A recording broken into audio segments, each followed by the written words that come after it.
This is what they're talking about. San Antonio, Texas, just one of the latest cities to have apartment complexes taken over by members of the Venezuelan gang. Biden and Harris have created a program to bring them in under humanitarian parole. I am in favor of saying that we're not going to treat people who are undocumented cross-border as criminals. More than 13,000 illegal immigrants convicted of murder have been released into the United States. My 20-year-old daughter, Kayla Hamilton, was murdered in her own room. Kayla's murderer was apprehended by Border Patrol crossing illegally into the U.S. Kayla's murderer had been improperly released into the United States. Abolish ICE. Yeah, we need to probably think about Make America great again. Gang members right here in San Antonio. Wow. Gang members have been terrorizing the apartment complex. New details in the murder of Laken Riley. Illegal immigrant suspect who cops say committed the heinous murder is a Venezuelan national. He was paroled and released into the country by the Biden administration. If they'd all been properly vetted, that probably wouldn't have happened. 2 men investigators say are in the country illegally from Venezuela are charged with capital murder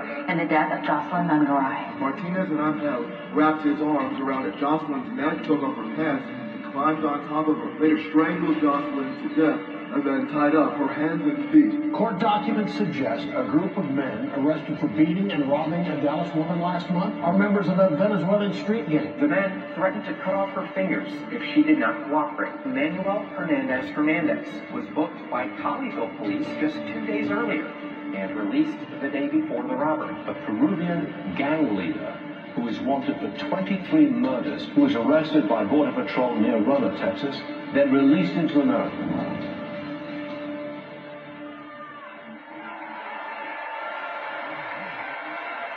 That's who we're allowing into our country. We're not going to have a country any longer. Vote for Trump, not Kamala Harris. Vote for Trump. Vote for Trump. Wow.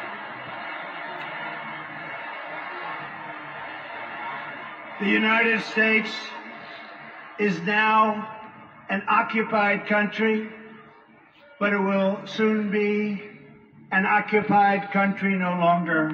Not going to be happening. Not going to be happening.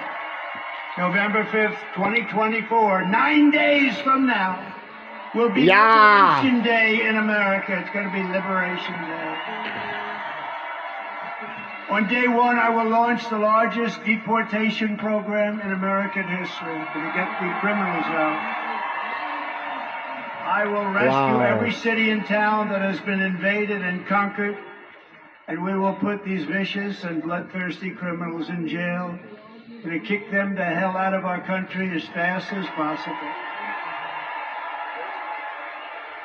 And to expedite removals of Tren de Aragua and other savage gangs like MS-13, which is equally vicious, I will invoke the Alien Enemies Act of 1798. Think of that.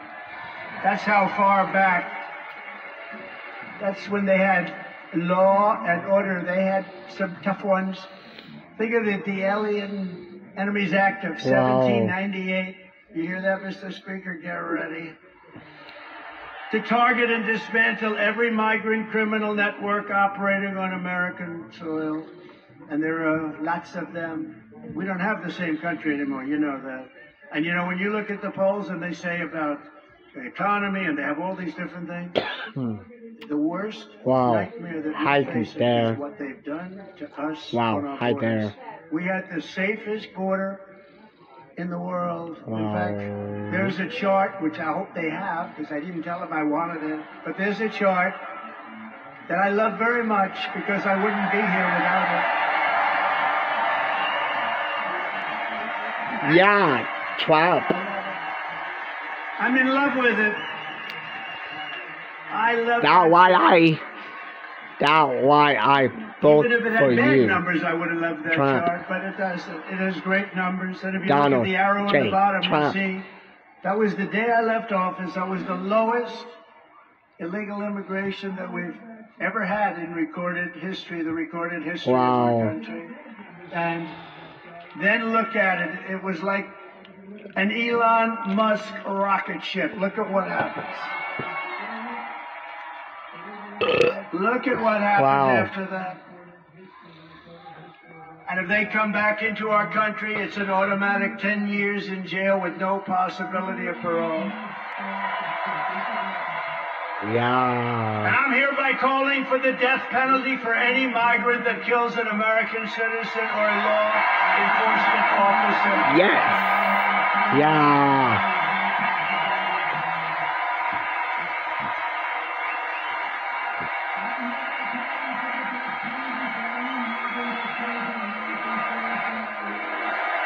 USA. USA. Wow. Under Kamala, America is a sanctuary for criminals and for illegal aliens that are in our country illegally. I will immediately ban all sanctuary cities in the United States.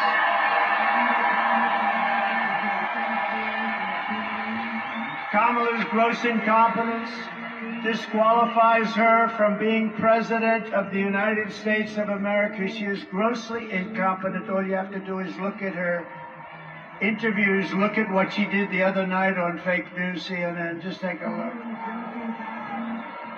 She couldn't answer a question. She's unfit for office. Everyone knows it. No one respects her. No one trusts her. No one takes her seriously. Everyone knows she is a very low IQ individual. From humiliating our country in Afghanistan to the war in Ukraine, to the nightmare on our border, to her inflation catastrophe, all done in conjunction with Sleepy Joe. But he was largely sleeping, wasn't he? After 4 o'clock, it's time to go to bed. To his and her egregious hurricane response, the worst response in North Carolina and other states since Katrina, but I think it was even worse than Katrina. They haven't even responded in North Carolina. They haven't even responded. There's nobody. They don't see any FEMA. You know why? They spent their money on bringing in illegal migrants, so they didn't have money for Georgia and North Carolina and Alabama and Tennessee and Florida and South Carolina. They didn't have any money for them. They spent all of their money on bringing in illegal immigrants and flying them in by beautiful jet planes. They flew in. We just found out about a year and a half ago. Remember, we said, what's going on? Those planes, there are a lot of planes going over there. What are they? They would fly them into the middle of our country, our beautiful, beautiful country. And you know what happened? You take a look at Springfield, Ohio. Think of this. Where 30,000 illegal migrants were put into a town of 50,000 people. No place can withstand that. Or take a look at Aurora in Colorado. Colorado is going to vote for us. You know why? Typically, they go a little bit the other way. Of course, with their voting system, I'm not so sure about that. But you know why? Because they tried to throw the leading candidate of both parties, meaning me. I was leading both parties off the ballot. And the people of Colorado, including Democrats, are very angry about it. They are a threat to democracy, to use their term.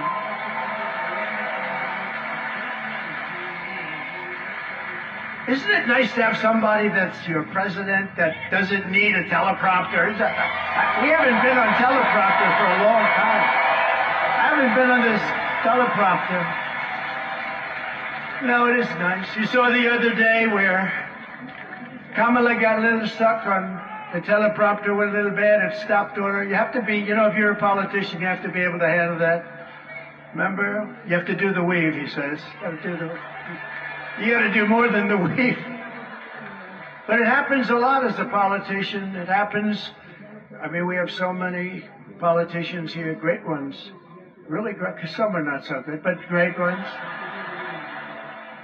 And when Newt, or when the Speaker, or when Tommy Tuberville, who's here someplace, the great senator from Alabama, or when any one of our literally 75... By the way, should I introduce all of them by name? I should. Should I? Yes. No? Yes? I don't know. It's a lot. Speaker, should I don't know. Will they be angry? Yeah, they will. It's a lot of introducing, right? Let's keep going with the speech, huh? But you know, when you have when you're in this profession, I have a friend who wanted to come in. I said, do you like speaking? Well, I do, but I have a great fear of speaking. I said, don't be a politician. If you have a fear of speaking, don't be a politician. But one thing you have to know is that no matter how good your people are that operate this machinery, it's going to break. And you're going to be out there all by yourself a lot. And you got to be able to do so. 3 weeks ago, she was saying there was only 32 days left, right? And she's reading it like, there's 32 days, and it stopped. And she went, there's 32 days. 32, 32, and I was watching. I said, this isn't pretty. 32. She was gone, and then, damn it, it kicked back on. She was gone. We've had it. Happens a lot. And don't forget, you got all those people back there. Now, they don't talk about her, but if that ever happened, it happens all the time. I was campaigning in Ohio for a Bernie Moreno. He's doing a good job. I think he's maybe going to win in Ohio. The problem he's got, his opponent, Brown, Sherrod Brown, he's taking ads in like he's my best friend. He never votes for me. He's not my best friend. Ohio's been very friendly to Trump. We win it all the time by a landslide. Wow. The opponent's taking ads. I got 4 of them. I think we have 4 of them, right? They're taking ads. All of a sudden, they love Trump. We agree with Trump on tariffs. We agree with Trump on the border. We love Trump. And they're Democrats. They have friends calling up that they switched to the Republican Party. But it happened with Bernie Moreno. I was in Ohio to try and get him over the initial primary hump. And it was 45-mile-an-hour winds, and these suckers were blowing like... You ever try reading a teleprompter where it's moving about 2 feet in each? But I didn't have to worry about that because even worse, they ended up blowing off the stage, a lot of it. So I'm now in the first sentence, and I got 28,000 people and millions of people watching on television. I got no teleprompter. And did I do a good job, Mr. Speaker? And he won. And he won, huh? Yes. And he won. Yes, Trump. And, yes, so you're up Donald there, Trump. We don't go 32, 32, 32, oh my God, whatever. Kamala Harris is a train wreck who has destroyed everything in her path to make Donald Trump. President would be a gamble. Wait. With the Donald lives Trump. of millions and millions of people. She would get us Kamala into Harris World War is III. We're that very train. close to World War III. If you don't have a smart president, if you don't have a president that gets it, if you don't have a president that is respected by the other side, and they did respect us 4 years ago, they really respected us. Iran was broke. They had no money. Russia wouldn't have played with us at all. Russia would have never gone into Ukraine. Israel, October 7th, would never, ever have happened. Would have never happened. All those people would be alive right now. Those people that were killed on that horrible day. But if you don't have a president that gets it, you know what else you wouldn't have had? You wouldn't have had the most embarrassing day in the history of our country, in my opinion, Afghanistan, the way not that they got out, we were getting out, but we were going to get out with dignity and strength. We got out, an embarrassment, the likes of which this country has never suffered. And because of that, Putin looked at us and they probably figured we were a paper tiger. And he went into Ukraine, and the rest is history. It would have never happened with us. And you wouldn't have had any inflation. We had the best economy, but we had no inflation. And inflation has destroyed a lot of seniors on fixed income, and a lot of people in this room have been virtually destroyed by inflation. You wouldn't have had inflation. They screwed up our energy, and it went up so much. And then they started spending far too much money on things like the Green New Scam, which is just a scam, just a complete scam. They actually admitted that, if you think about it. But she would get us into World War III because she's incompetent, can't do the job, unfit for it, and then all of your sons and daughters will end up getting a little notice. They'll say, Mom, Dad, what is this little green piece of paper? Ay, ay, ay, darling, that's a draft notice. They're drafting you to go and fight in some country that I've never heard this country. I've never heard of this country before. Oh, no, I don't want my baby to fight. I don't want my baby to be killed. What they did in Afghanistan with those 13 great soldiers, I've gotten to know the parents so well, and leaving all of that equipment behind, and leaving Americans behind, and many, many people with no legs and no arms, all because of incompetent people. But we don't want your sons and daughters to get a little draft notice and you have to explain to them what it means. We're tired of fighting. I'm the only president in the last 84 years that didn't start a war. Remember Crooked Hillary?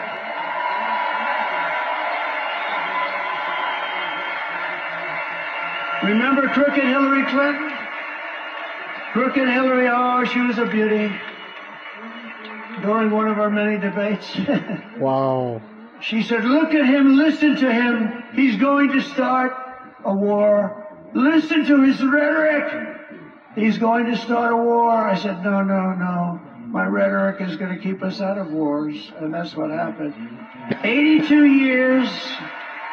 Other than I finished off ISIS, but that was already started. We had stupid generals like Milley and Mattis, weak, stupid people. But fear not, we have great generals, just not the ones that you see on television all the time.